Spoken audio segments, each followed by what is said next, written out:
কাছে আমি টাকা দেবো প্রথমে কি মারা গেছে শুরু করো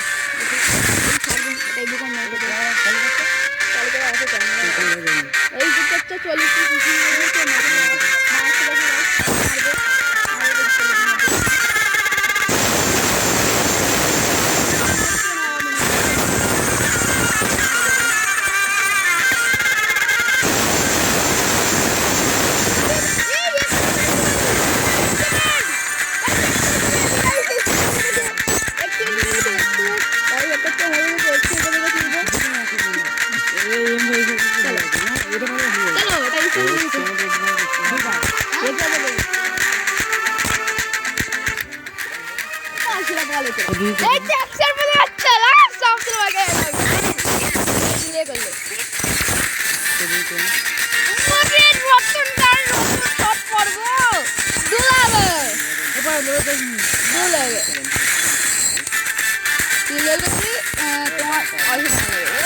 ギフトデバイスでやったら